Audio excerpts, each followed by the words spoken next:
Welcome friends, welcome to my YouTube channel. आज हम बात करेंगे बिल्डिंग ट्रेड एंड चेकलिस्ट के बारे में। ये मेरा जो वीडियो है वो बेस्ड है एसपीपीयू पुणे के करिकुलम के लिए। अ, ये जो टॉपिक है वो हमारा होता है मतलब करिकुलम में है क्यूएस एंड एसडब्ल्यू 2, यानी कि quantity serving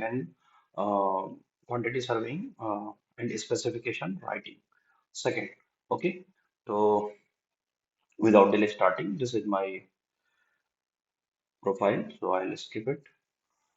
Okay, so these are my presentation outline. So start from the syllabus, then the question they have asked in the university paper, and after that I am explaining the some building trade, then checklist, and the end with the references. Okay, तो अगर हम syllabus की बात करें तो जो mention है that is a building trade checklist, different building trade, their scope, contents, then checklist preparation for the different works in the construction.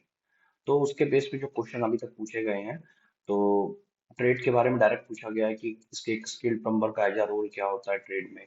Then same short notes as a mason का क्या role होता है as a trade. Then checklist की बात करें तो checklist preparation for the thick masonry wall 230 mm thick masonry work. Then RCC column at ground floor. Then इसके अलावा इंपॉर्टेंस क्या होते हैं चेकलिस्ट। तो ये अभी तक के टोटल क्वेश्चंस जो हैं वो हमारे पूछे गए हैं एसपीक्यू के एक्सटर्नल पेपर में।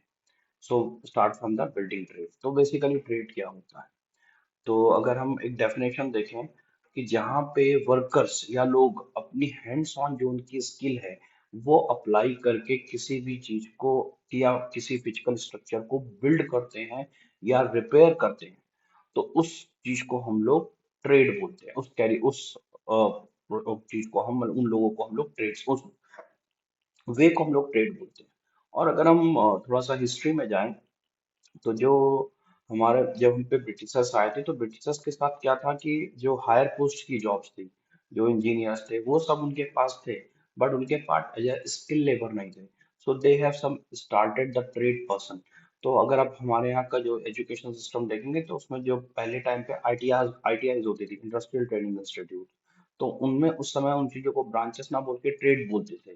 तो उसमें वेरियस ट्रेड्स होती थी like fitter, welder, pipe and then drafter, mechanical drafter. तो ऐसी काफी सारी ट्रेड हुआ करती थी। प्लम्बर, जो कि हमारी डायरेक्टली कंस्ट्रक्शन से रिलेवेंट होती थी। तो अब बात करते हैं, अगर कंस्ट्रक्शन साइट है तो कौन कौन सी ट्रेड हो सकती है जिनको हम ट्रेड में गिनेंगे। ओके, तो that is the like of framers, जो कि फ्रेमिंग करेंगे, चाहे वो स्टील की हो चाहे वो किसी भी मटेरियल की हो सकती है। Then plumbers for the relevant of water supply and plumbing relevant work. Then carpenter were relevant to the wooden waste work. Then the heavy equipment operator like जो लोग बुलडोजर क्रेन वगैरह ऑपरेट करते हैं वो भी इस ट्रेड में ही आते हैं। देन कंक्रीट की फिनिशिंग करने वाले, then electrician, then some HVAC air conditioning technician. Okay, तो जो बेसिकली बिल्डिंग ट्रेड होता है वो एग्जैक्टली यही होता है कि जिसमें हम जो वर्कर लोग होते हैं वो हैंड्स ऑन स्किल करके, हैंड्स ऑन के पास कुछ ऐसे स्किल्स होनी चाहिए जो कि वो अप्लाई करके किसी भी स्ट्रक्चर की फिजिकल स्ट्रक्चर को या तो बिल्ड करें या उसको रिपेयर करें। तो उन सारे एलिमेंट्स को हम लोग ट्रेड्स बोलते हैं, उन कैरियर उन वे को हम लोग ट्रेड बोलते हैं। ओके, देन अनदर वे में बात करें तो बिल्डिंग ट्रेड जो है वो एक वैरायटी है स्किल प्रोफेशंस की, जो कि इन्वॉल्व होते हैं किसमें किसमें कंस्ट्रक्शन और maintenance and repair of the building and other structures में। Other structure means like bridge वगैरह, इन सब में भी जो इन्वॉल्व होते हैं सिविल वर्क में उनको ही हम लोग ट्रेड बोलते हैं, या फिर किसी अलग टाइप के वर्क में, तो वो उन सब ट्रेड के अंडर में ही आते हैं। Okay, these trade are typically manual labor और technical jobs दोनों होती हैं। Manual labour and technical job requiring specific training and expertise, जो उनको रिक्वायर्ड होता है ट्रेनिंग और एक्सपर्टीज। जो सम कुछ जो बिल्डिंग ट्रेड है वो है हमारी, ऑलरेडी मैंने एक्सप्लेन किया, तो ये अनदर वर्ड में डेफिनेशन है। तो कारपेंट्री, मेसन, प्लम्बिंग, इलेक्ट्रिकल या इलेक्ट्रिशियन, एचवीएसी, पेंटर या painting technique, then roofing, concrete finishing, sheet metal work, glazing, dry wall installation. Okay, जो ये ट्रेड है इनको रिक्वायर्ड होता है वेरियस लेवल पे एक फॉर्मल एजुकेशन, उनकी ट्रेनिंग, उनकी apprenticeship. Then after that they are crucial to the over process of the construction and the building maintenance. अब बात करते हैं इंपॉर्टेंस क्या है बिल्डिंग ट्रेड्स की। तो पहली चीज क्या है, क्वालिटी कंस्ट्रक्शन। अगर स्किल ट्रेड पर पीपल होंगे, हमारे ट्रेड्स पर्सन होंगे, तो जो हमारा कंस्ट्रक्शन की जो क्वालिटी होगी वो एक प्रॉपर वे में होगी, प्रॉपर तरीके में होगी। उसका इम्पैक्ट जो है उसकी बिल्डिंग की या कुछ प्रोजेक्ट की ड्यूरेबिलिटी और लॉन्गेविटी पे जो है दिखेगा हमको। तो एक जो क्वालिटी कंस्ट्रक्शन अगर हमको रिक्वायर्ड हो तो हमको ऑब्वियसली एक स्किल ट्रेड पर्सन चाहिए होते हैं। Then economic impact. तो अगर हम ये ट्रेड्स के करते हैं तो उसके थ्रू क्या होता है, अलग अलग जॉब क्रिएट्स होती है। ओके, वहाँ पे लोकल इकोनॉमीज जो है वो बूस्ट होती है। तो उसका एक इकोनॉमिक इम्पैक्ट पड़ता है। Then safety and compliance. Okay, तो इसमें क्या होता है, जो हमारे टेक्निकल ट्रेड्स हैं कुछ हद तक, तो उनको वो एक मैच कराना आता है कि सेफ्टी कोड एंड रेगुलेशन के बेसिस पे कि वो कैसे उसमें अप्लाई होंगे, ट्रेड में लगेंगे। तो उस कारण हमको है जो है सेफ्टी एंड कंप्लायंस में हेल्पफुल होता है। अगर हम किसी विदाउट ऐसे टेक्नीशियन, विदाउट ऐसे स्किल पर्सन से हम करवाएंगे, तो ऑब्वियसली है कि there few things like electrical का वर्क है, तो हम अगर ऐसे पर्सन से ट्रेड से कराएंगे जिसको दे हैव नो आइडिया, तो ऑब्वियसली है कि जो सेफ्टी का इशू है वो ऑब्वियसली रहेगा, है ना। तो ये है कि सेफ्टी और कंप्लायंस करने में जो बंदा उस स्टेट का है उसके लिए वो चीज इजी रहेगी। Okay, then after that sustainability. तो सस्टेनेबिलिटी की बात करें तो जो स्किल ट्रेड पर्सन है वो इन्वॉल्व रहेंगे आगे, मतलब एज अ रिसर्च वाइज की बढ़ते हैं, जब वो ग्रो करते हैं तो वो एनर्जी एफिशिएंट कंस्ट्रक्शन की तरफ, तो उनको ये इंस्टॉलेशन पता होता है कि इको फ्रेंडली सिस्टम कैसे होगा, उसमें सम रिन्यूएबल एनर्जी के सेटअप्स कैसे इंस्टॉल होंगे। ओके, वाटर कंजर्वेशन को लेकर रिलेवेंट जो भी यूज होता है वो कैसे इंस्टॉलेशन होगा। Then energy efficient HVAC. तो ये एक तरीके से सस्टेनेबिलिटी की तरफ भी जाते हैं। Then infrastructure development. तो जो ट्रेड्स होते हैं वो एसेंशियल इंफ्रास्ट्रक्चर भी डेवलप करते हैं, like road, bridges, school, hospital. तो स्कूल हॉस्पिटल तो actually comes on building category, but जो अदर सिविल वर्क है उसमें भी वो इंफ्रास्ट्रक्चर डेवलप करने में भी हेल्प होते हैं। ओके, देन अब वो चीजें जो बन गई, अब उनको एक रेगुलर बेसिस पे इंटरवल पे मेंटेनेंस रिक्वायर्ड होगा। मेंटेनेंस होगा, कुछ खराबी आई तो रिपेयरिंग रिक्वायर्ड होगी। तो for the maintenance and repair purpose भी बिल्डिंग ट्रेड हमको चाहिए होते हैं। After that customise and renovation. तो अगर किसी चीज को हमको अपग्रेडेशन करना है, रिनोवेट करना है, कुछ एक्सपेंड करना है, देन उसके लिए भी हमको ट्रेड पर्सन रिक्वायर्ड होंगे। Okay, then skill labour shortage. तो अगर क्या होता है, अगर हमारा लाइक द एग्जांपल वे कि अ,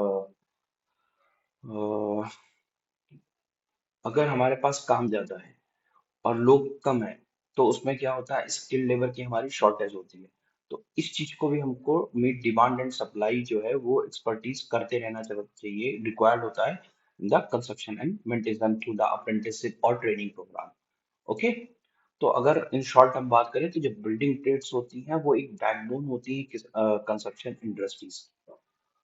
मतलब बिना उनके इतना सारा बिल्डिंग्स और इतना ज्यादा इंफ्रास्ट्रक्चर खड़ा होना पॉसिबल नहीं है। ओके, अब इसके बाद as a question paperwise they have asked कि मेसन का एज अ ट्रेड क्या रोल होता है, तो उसको मैंने इस तरीके से क्लासिफाइड किया है। तो अगर कोई मैसन है, एज अ हम बिल्डिंग ट्रेड की बात करें तो उसका क्या रोल होगा एज अ ट्रेड, वो हम उस पर बात करेंगे। तो फर्स्टली स्टार्ट होता है कि टाइप्स ऑफ मैशन। तो उसमें मैशन में भी कई टाइप होते हैं, तो उसमें फर्स्टली देखना पड़ता है कि वो किस टाइप का मैशन है, क्योंकि उसको ब्रिक का नॉलेज है या ब्रिक की वो मैसनरी करता है या स्टोन की या कंक्रीटिंग की या टाइल्स की। तो firstly the type of machine, उसकी रिस्पॉन्सिबिलिटीज क्या बनती हैं। पहला, ब्रिक की या फिर जो भी वो वट एवर मशीनरी कर रहा है, ब्रिक या स्टोन, उनकी लेइंग करना। तो उसके लिए उसको उसकी नॉलेज, नॉलेज उसका एप्लीकेशन, मोर्टार क्या लगना है, क्या है, ये उसको पता होना चाहिए। देन उसको बिल्डिंग स्ट्रक्चर्स की नॉलेज होनी चाहिए कि वो बिल्डिंग के जो भी एलिमेंट वो बना रहा है उसका क्या चीज कैसा होगा, तो उसका एक अंदाजा होना चाहिए। इसके अलावा कटिंग एंड शेपिंग मटेरियल, जो भी मटेरियल को वो यूज करके बना रहा है उसको काटना, उसको एक शेप देना, ये उसकी रिस्पॉन्सिबिलिटी होती है। देन कोई रेस्टोरेशन वर्क है उसको भी करना, उसको ये नहीं कि ओनली खाली न्यू कंस्ट्रक्शन करना, तो रेस्टोरेशन वर्क भी करना आना चाहिए। प्लस जो भी हमारे उसके साथ रिलेटेड डेकोरेटिव फीचर्स हैं उनको भी क्रिएट करना उसको आना चाहिए। लाइक हम कोई एक्सपोज्ड वॉल बना रहे हैं तो उसमें कोई डेकोरेटिव एलिमेंट ब्रिक वर्क के थ्रू करते हैं, तो वो सब चीजें पैटर्न बनाना उसको आना चाहिए। अब उसके लिए इसको क्या स्किल रिक्वायर्ड है, तो फर्स्टली मैनुअल डेक्सटैरिटी। तो इसका रीजन होता है कि प्रिसीजन, मैसनरी कर रहा है तो उसको प्रिसीजन का एकदम आइडिया होना चाहिए कि कितना करने पे गलत हो सकता है। जैसे कि अगर कोई वॉल है या ब्रिक की वॉल है, तो अगर उसने जरा सा मिस अलाइनमेंट किया, तो उस स्ट्रक्चर की अपीयरेंस, उसकी स्टेबिलिटी पे जो है वो इम्पैक्ट पड़ेगा। तो ये चीज का आपको एक मैनुअली आइडिया होना चाहिए। देन मटेरियल्स की नॉलेज होनी चाहिए। तीसरा प्रॉब्लम सॉल्विंग, कि अगर साइट पे कोई चैलेंज आ जाए, कुछ इश्यूज आ जाए, तो उसके पास वो चीजों को हैंडल करना, उसके प्रॉब्लम को सॉल्व करने का स्किल होना चाहिए। देन चूंकि ये एक फील्ड वर्क है, तो उसका फिजिकल स्ट्रेंथ और स्टेमिना भी रिक्वायर्ड है। देन अटेंशन टू डिटेल, तो जो मैशन होगा वो प्रिसाइज होना चाहिए, स्टोन और ब्रिक को लेकर के, बिछाने को लेकर के, लेइंग करने को लेकर के। So that is the attention to the detail. Training and certification की बात करें, अगर हम इंडिया के कॉन्टेक्स्ट में बात करें, तो जनरली जो पहले लेबर होता है, देन वो ग्रोथ होकर के फिर धीरे धीरे मैसन हो जाता है। बट अगर हम इन ओवरऑल बात करें, तो सबसे फर्स्ट होता है अप्रेंटिसशिप। बहुत सारे ऐसे कोर्सेस हैं जहाँ पे ये 3 से 4 का छोटा छोटा ट्रेनिंग पीरियड, जहाँ पे वो हैंड्स ऑन प्रैक्टिस और ये करवाते हैं ऐसा पार्ट टाइम में। तो अप्रेंटिसशिप उसको बोलते हैं मैसेज, जो कि ट्रेड के थ्रू बहुत सारे इंस्टीट्यूट्स में, ट्रेनिंग इंस्टीट्यूट्स में होता है। ओके, देन दूसरा होता है फॉर्मल एजुकेशन। ओके, जिसमें जो ये लोग होते हैं उनको वोकेशनल स्कूल के थ्रू जो है वो एजुकेशन दी जाती है, जिसमें उनको मटेरियल की नॉलेज, टेक्निक और सेफ्टी के बारे में बताया जाता है। देन तीसरा है सर्टिफिकेशन। तो जो सर्टिफिकेशन है, इसमें क्या होता है, बहुत सारी प्रोफेशनल ऑर्गेनाइजेशंस होती हैं जो कि न्यू न्यू हर बार डेवलप करती है मटेरियल या जो भी। तो वो उनको समझाने के लिए या उनको एडवांस करने के लिए, उनमें एक्सपर्टीज बनाने के लिए, दे हैव डू द डेमोन्स्ट्रेशन और फिर उसको वो सर्टिफिकेशन करती हैं, ताकि उनके करियर में जो है वो एनहांस, मतलब बढ़ सके, उनके करियर में और अपॉर्चुनिटीज आ सके। तो there are 3 method: certification, formal education and apprenticeship. अगर हम सेफ्टी कंसिडरेशन की बात करें, तो चूंकि ये हैवी लिफ्टिंग का है, तो मैसन को ये चीजें, मतलब सेफ्टी ध्यान रखना पड़ेगा। फॉलिंग ऑब्जेक्ट का ध्यान पड़ेगा, क्योंकि उसको हाइट पे काम करना है। ओके, देन वहाँ पे डस्ट एंड डेब्रिस बहुत होती है, तो धूल, और तो उससे एक बचने के लिए जो भी सेफ्टी प्रिकॉशन है वो चाहिए होते हैं। देन वो काफी सारे शार्प टूल यूज करता है, तो उसके से रिलेवेंट जो सेफ्टी है वो होनी चाहिए। ओके, द सेम थिंग, अब प्लम्बर का क्या एज अ ट्रेड रोल है, तो जो उसकी कोर रिस्पॉन्सिबिलिटीज है, प्लम्बिंग सिस्टम को इंस्टॉल करना, उसको मेंटेनेंस एंड रिपेयर्स करना, जो भी गैस लाइन है उनका इंस्टॉलेशन एंड रिपेयर करना, and then the drainage and waste का जो मैनेजमेंट है वो करना, ये उसकी कोर रिस्पॉन्सिबिलिटीज में आता है।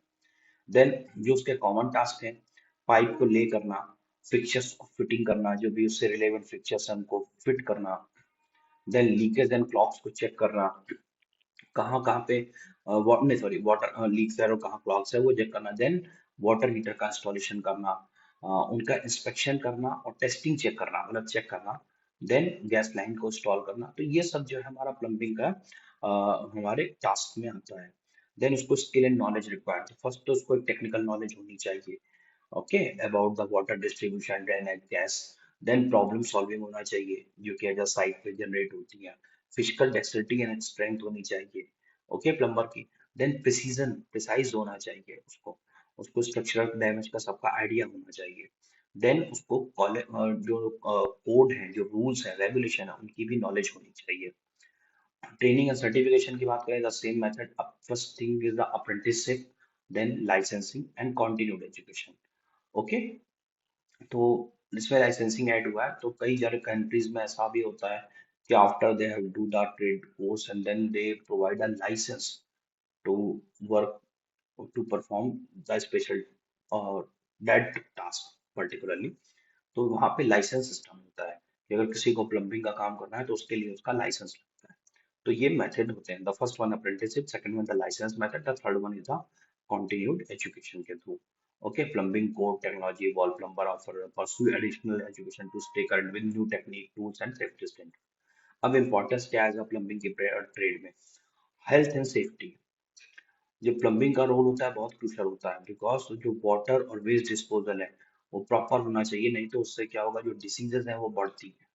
Then comfort and convenience, but obvious है कि अगर हमारे घर से अटैच वॉशरूम होगा, तो हमारे लिए कंफर्ट और कन्वीनियंस में होगा, बेटर देन, मतलब कंपैरेटिवली टू अगर हमें बाहर या फिर कुछ जगह यूज करना पड़े दूर जाके, तो ऑब्वियसली है कि comfort and convenience. Third one is the energy efficiency, जो कि वाटर सेविंग फिक्चर और सबसे रिलेवेंट है। फिर प्रिवेंटिंग प्रॉपर्टी डैमेज, कि कहीं लीकेज या फिर पाइप फटना, तो उन सब से भी ये रोकना, that is the importance as the plumber as a trade. Same electrician, तो क्या रिस्पॉन्सिबिलिटी होती है कि installation of the electrical system, उनका रिपेयर करना, अपग्रेड करना, न्यू कंस्ट्रक्शन की वायरिंग करना और उनका सेफ्टी का इंस्पेक्शन करना, ये की रिस्पॉन्सिबिलिटीज होती हैं। की स्किल्स एंड नॉलेज की बात करें तो उसको टेक्निकल नॉलेज होना चाहिए, प्रॉब्लम सॉल्विंग होना चाहिए, मैनुअल डेक्सटरिटी होना चाहिए, सेफ्टी के बारे में अवेयर होना चाहिए, फिर उसका फिजिकल स्टेमिना होना चाहिए और अटेंशन टू द डिटेल होना चाहिए। ओके। ट्रेनिंग सर्टिफिकेशन की बात करें तो सेम एज अ प्लम्बर, क्योंकि टेक्निकल ट्रेड है तो apprenticeship, licensing and continued education. Okay. Safety and regulation की बात करें तो उसको इलेक्ट्रिकल कोर्स का बिल्कुल भी आइडिया होना चाहिए हमेशा कि किसका क्या रूल्स है, क्या रेगुलेशंस है। Okay.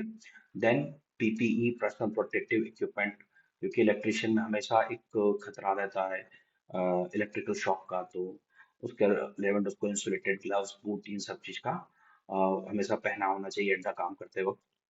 Then lockout tag out procedure, तो जब इलेक्ट्रिकल, ये कुछ नया है थोड़ा सा, इलेक्ट्रिकल सिस्टम जब वर्किंग कर रहे होते हैं तो एक प्रोसीजर होता है लॉकआउट टैग आउट। वो एक तरीके का सिस्टम होता है de-energise and safe to work on, कि अब जो है वो काम कर सकता है, तो उस प्रोसीजर को लॉकआउट टैग आउट प्रोसीजर बोलते हैं। देन ग्राउंडिंग, कि जो भी हमारा इलेक्ट्रिकल सिस्टम है उसका प्रॉपर ग्राउंडिंग होना चाहिए, तो then it's come into safety. Same painter, तो पेंटर की जो रिस्पॉन्सिबिलिटी है, तो और एक सरफेस की प्रिपरेशन करना, उस पर पेंट अप्लाई करना और उसको फिनिशिंग वैसा देना, then mixing and matching colour बनाना। Okay. Then maintenance and repair और some decorative techniques. Then cleaning and storing equipment also, कि आफ्टर द वर्क जो है वो सफाई करना और इक्विपमेंट जो भी है उनका स्टोरिंग करना। ओके। अब स्किल एंड नॉलेज क्या रिक्वायर्ड है, सरफेस प्रिपरेशन की नॉलेज रिक्वायर्ड है, पेंट की नॉलेज, उनके रिलेवेंट फिनिशेस की, कलर की थ्योरी, अटेंशन टू डिटेल होना चाहिए, सेफ्टी के बारे में पता होना चाहिए क्योंकि पेंट में बहुत सारे केमिकल्स होते हैं, जो उससे रिलेवेंट लगने वाले टूल है उनकी प्रोफिशिएंसी होनी चाहिए उसको। ट्रेनिंग एंड सर्टिफिकेशन की बात करें तो अप्रेंटिसशिप रिक्वायर्ड है, लाइसेंसिंग एंड सर्टिफिकेशन, तो सर्टिफिकेशन बेसिकली कई सारी कंपनीज होती हैं मैन्युफैक्चरिंग, जो कि अपने अपने अलग अलग एक एक्सपर्टीज बेसिस पे कोर्सेज करवाती हैं, तो that's comes under certification process. Okay. Then safety consideration, proper ventilation, क्योंकि कई सारे उसमें ऑयल बेस्ड पेंट्स होते हैं तो जिसमें ऐसे गैसियस जनरेट होते हैं, तो उसके लिए उसका पास प्रॉपर वेंटिलेशन होना चाहिए। ओके। प्रोटेक्टिव गियर होना चाहिए, ग्लव्स वगैरह, जब वर्किंग हाइट पे करे तो स्कैफोल्डिंग और ये सब चीजों से डर रहता है, तो वो सेफ्टी वाला हाइट पे करते समय रहना चाहिए। ठीक है। और हजार्डियस का मटेरियल को हैंडलिंग करते समय भी ध्यान रखना चाहिए। ओके। देन अब करते हैं next topic, that is the checklist. तो जो चेकलिस्ट होती है बेसिकली, अगर हम इन जनरल की बात करें तो वो एक टू डू लिस्ट होती है, कि हमें जैसे हम कभी हम लोग इन अ प्रोफेशन की स्टार्ट करते हैं कि आज हमें ये वर्क करने हैं, कंप्लीट करने हैं, हमारी ये टास्क लिस्ट है। The same thing as apply in construction, उसको और टेक्निकल वर्ड में हम चेकलिस्ट बोलते हैं। तो चेकलिस्ट एक तरीके का टूल होता है कि उसमें कौन कौन से टास्क, प्रोसीजर या सेफ्टी रिक्वायरमेंट प्रॉपरली कंप्लीटेड हुए हैं अलग अलग स्टेजेस पे प्रोजेक्ट में, ये चीजें को हम लोग को चेक करने के तरीके को ही हम लोग चेकलिस्ट बोलते हैं। ये हमारा हेल्पफुल होता है किसी भी बड़े ऑर्गेनाइजेशन में दो लोगों के बीच में प्रॉपर कम्युनिकेशन करने के लिए, किसी वर्कर और कॉन्ट्रैक्टर के बीच में, या वर्कर और कॉन्ट्रैक्टर एंड साइट इंजीनियर के बीच में। ओके। तो अ, ये जो चेकलिस्ट है डिपेंड भी करती है हर एक अलग प्रोजेक्ट के फेस पे, फेस वाइज, की वो प्लानिंग फेस पे है, कि डिजाइनिंग पे है, कि साइट वर्क पे है, या उसकी फाइनल इंस्पेक्शन है। अब अगर हम इसकी बात करें तो वो इंक्लूड होती है चेकलिस्ट, प्री कंस्ट्रक्शन चेकलिस्ट होती है, सेफ्टी होती है, डेली टास्क चेकलिस्ट होती है, देन क्वालिटी कंट्रोल चेकलिस्ट होती है, देन इंस्पेक्शन चेकलिस्ट होती है। ओके। तो बेसिकली चेकलिस्ट कंस्ट्रक्शन की टेक्नोलॉजी में एक वाइटल टूल है, जो कि एफिशिएंट मेंटेन करता है efficiency, quality, safety through out the entire construction process.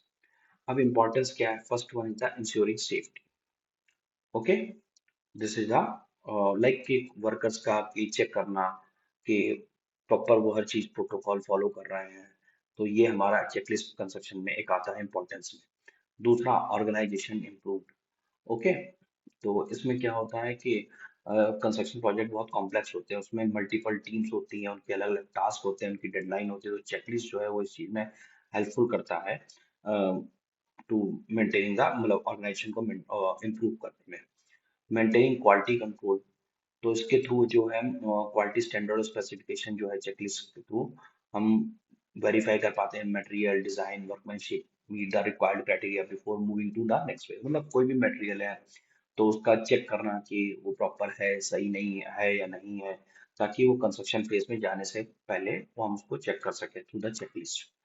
Okay, then reducing error and overlook task. Okay, तो इसमें हमें ये देखना पड़ेगा कि जो टास्क है वो एकदम किस किस ऑर्डर में हो रहे हैं, पहले कौन सा काम दूसरा कौन सा काम, उसमें ह्यूमन एरर जो होते हैं उनको हम रिड्यूस कर सके थ्रू द चेक लिस्ट, है ना।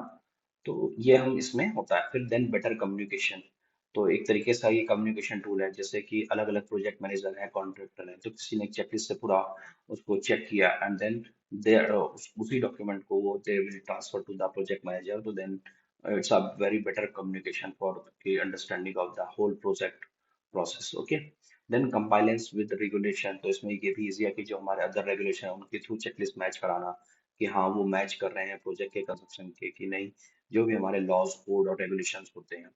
देन इसके थ्रू हम उससे ट्रैकिंग भी कर सकते हैं प्रोग्रेस कैसी है। देन कॉस्ट कंट्रोल का भी पता चलेगा कि हाँ वो कॉस्ट ओवररन तो नहीं जा रहा है या ओके। अब बात करते हैं कुछ सैंपल वाइज कि अगर हमें चेकलिस्ट डिजाइन करनी हो तो कैसे होती है। तो फर्स्ट है जो हमारा 230 थिक मसनरी वर्क। तो जो मसनरी वर्क को हमने डिवाइड किया है वो तीन फेजेस में किया है कि pre construction, during construction time and post construction. तो अगर हम प्री कंस्ट्रक्शन देखें देर आर फ्यू टर्म्स, और इधर जो है हमारा वो तीन ऑप्शन है yes no and not applicable.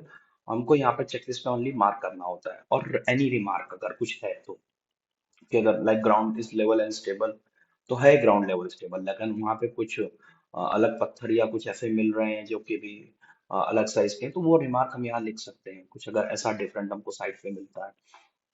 तो अगर 230 तक ब्रिसनली वर्क करना है तो उसमें फर्स्ट हम प्री कंस्ट्रक्शन फेज में जाते हैं, जिसमें साइट सर्वे रिगार्डिंग देखेंगे कि ग्राउंड का लेवल स्टेबल है, कोई ग्राउंड यूटिलिटी उससे ऑब्स्टेकल तो नहीं हो रही है, बिल्डिंग लेआउट और मेजरमेंट चेक करेंगे। Okay, then second one material के प्रोक्योरमेंट में जाएंगे। तो पहले अवेलेबल देखेंगे कि 230 तक मशीनरी के लिए ब्रिक या जो भी ब्लॉक हम यूज करने वाले हैं वो है भी कि नहीं है, मोटार का टाइप एंड मिक्स सुटेबल रहेगा प्रोजेक्ट के लिए कि नहीं रहेगा, जो टूल्स लगने वाले हैं उनका इंस्पेक्शन करेंगे। ओके, देन फाउंडेशन का इंस्पेक्शन करेंगे कि फाउंडेशन प्रॉपर क्यूड है कि नहीं है, लेवल्ड है कि नहीं है। देन फाउंडेशन की dimension align with masonry plan check करेंगे। देन डीपीसी का इंश्योर करेंगे करेक्टली प्लेस है कि नहीं है। देन मैसनरी वर्क प्लान देखेंगे, रिव्यू एंड कंफर्म ड्राइंग देखेंगे, मैसनरी का जो प्लान है उसमें ड्राइंग के थ्रू मैच कराएंगे। देन उनके जो कंट्रोल जॉइंट मूवमेंट जॉइंट है वो डिटेल देखेंगे। देन कंफर्म करेंगे मोर्टार मिक्स रेशियो है उसके जो एप्लीकेशन यूज होने वाला है लगने वाला है वो मेथड को चेक करेंगे। ड्यूरिंग कंस्ट्रक्शन फेजेस में हम मशीनरी यूनिट प्लेसमेंट के अंदर में फर्स्टली चेक करेंगे कि ले यूनिट लेवल्स एंड प्लम को देखेंगे। Then maintain uniform joint and thickness, जो हमारा होना चाहिए मोर्टार का वो रहना प्रॉपर रहना चाहिए। Then check for horizontal vertical alignment देखेंगे, regular using a split level और प्लम लाइन, दोनों इंस्ट्रूमेंट की हेल्प के थ्रू हॉरिजॉन्टल और वर्टिकल अलाइनमेंट चेक करेंगे। Then ensure the joints are staggered from the one post to the next for stability के लिए हम लोग देखेंगे। देन मोर्टार एप्लीकेशन में ये देखें कि मोर्टार जो है वो प्रॉपरली स्प्रेड हुआ है या नहीं है, प्रॉपर कांटेक्ट में है कि नहीं है, करेक्ट मोर्टार की कंसिस्टेंसी है कि नहीं, ऐसा तो नहीं मोर्टार ज्यादा सूखा या ज्यादा वेट हो, दोनों कंडीशन में चेक करेंगे। Then apply mortar only on the area of the machinery that are going to be in contact with the unit. Then clean off excess mortar properly to the avoid stain on the unit, मतलब जो extra जो access mortar है वो वहां से हटाया नहीं ताकि उस पर दाग या स्टेन्स ना पड़े। ओके, देन वॉल की ड्यूरिंग कंस्ट्रक्शन में वॉल की स्टेबिलिटी देखेंगे, check for proper bonding with appropriate ties between unit. Okay, then अगर उसमें हम वर्टिकल रिइंफोर्समेंट अगर रिक्वायर्ड है चेक कर रहे हैं तो डिजाइन स्पेसिफिकेशन के अकॉर्डिंग देखेंगे। Then regularly check if wall is level and plumb as the construction progress. Then some control and expansion joint check करेंगे। ओके, अगर वॉल हमारी बड़ी है तो एक स्पेसिफिक इंटरवल पे। देन ओपनिंग का देखेंगे, ओपनिंग के लिए कि लिंटल जो है वो प्रॉपरली मैसनरी में प्लेस है कि नहीं है, एडिक्वेट सपोर्ट है reinforce around window and door frame. ठीक है, क्लियरेंस देखेंगे फ्रेम के लिए, है ना। तो ये हमारा ओपनिंग के लिए। अब जब कंस्ट्रक्शन हो गया तो आफ्टर दैट पोस्ट कंस्ट्रक्शन जो है वॉल इंटीग्रिटी, कि उसको चेक करेंगे कि कहीं पे क्रैक नहीं था या कहीं पे साइन ऐसा तो नहीं आ रहा है कि वो वॉल स्टेबल नहीं है। देन वॉल को प्लम्ब और लेवल से अगेन देखेंगे, क्लीनिंग करेंगे, मसनरी सरफेस पे कोई मोर्टार के छींटे या स्प्लेसेस स्टेन और डेब्रिस ना चिपका हो लगा हो। ठीक है, कोई ग्राउट और मोर्टार जो है वो रिमूव फ्रॉम द ब्रिक और ब्लॉक फेसेस से ना हो, इससे और चेक करेंगे। देन फाइनल इंस्पेक्शन में confirm that all machinery is done to the specification and the building code. Okay, ये देखेंगे कि जितने भी मशीनरी वर्क हुआ है वो बिल्डिंग कोड और स्पेसिफिकेशन के अकॉर्डिंग हुआ है या नहीं हुआ है, उसको कंफर्म करेंगे। ठीक है, कोई भी स्ट्रक्चरल डिफेक्ट या वीक पॉइंट वहां पे प्रेजेंट नहीं होना चाहिए। And the last one is the curing process. Okay, तो यहाँ पे हमारा फिर ये चेकलिस्ट का जो प्रोसेस है मसनरी वॉल को कंस्ट्रक्शन करने का वो कंप्लीट हो जाएगा। Then at the end with responsibility with, अब हम या तो फिर 1% साइन की चेक बाई या फिर 2% के काउंटर साइन की चेक बाई, एंड देन उस चीजों को वेरीफाइड किया है कि नहीं किया है, तो वो वेरीफाइड बाई ऐसा हम कर सकते हैं। ओके, चेकलिस्ट में सेम, अगर हमको किसी आरसीसी कॉलम ग्राउंड फ्लोर का है उसके लिए चेकलिस्ट प्रिपेयर करनी है तो हम 4 फेजेस में करेंगे: pre, during construction, post construction, and then after that the safety measure. Okay, तो प्री कंस्ट्रक्शन में first one site preparation, then shuttering आ जाएगा, देन जो जो क्योंकि आरसीसी है तो इसलिए स्टील रिबार का सेटअप जो है वो इसमें ऐड हो जाएगा। Then concreting preparation, concrete preparation, यहाँ पे हमारा जो है वो प्री कंस्ट्रक्शन का प्रोसेस खत्म हो जाएगा चेकलिस्ट का। देन जब कंस्ट्रक्शन के फेज में होगा तो कंक्रीट की पोरिंग चेक करेंगे, वाइब्रेशन एंड कॉम्पैक्शन जो है आरसीसी का वो चेक करेंगे। ओके, तो इतना करने के बाद जब कास्ट हो जाएगा तो फिर हम पोस्ट कंस्ट्रक्शन के प्रोसेस में आएंगे, जिसमें फर्स्ट होगा क्यूरिंग, दूसरा होगा जब हम फॉर्म को रिमूव करेंगे, देन उसकी क्वालिटी चेक करेंगे, फिर जो हमारा लास्ट होगा that is the safety meter. तो सेफ्टी चेक में हम साइट पे जो सेफ्टी है वो चेक करेंगे कि वर्कर को लेकर के, मशीनरी को लेकर के, और बैरिकेड और सेफ्टी साइंस और उसको लेकर के, ये 3 प्रोसीजर में हम लोग सेफ्टी को चेक करेंगे। And then the end of the checklist form कि वो किसने चेक किया है, चेक बाय एंड वेरीफाइड है, वो हम करेंगे। So here is my presentation in now. These are my references, basic references. Okay. So my presentation is in now. If you have any query, please ask in comment. Surely I will reply it. Okay. So thank you. Thank you so much. Please like my video and subscribe my channel.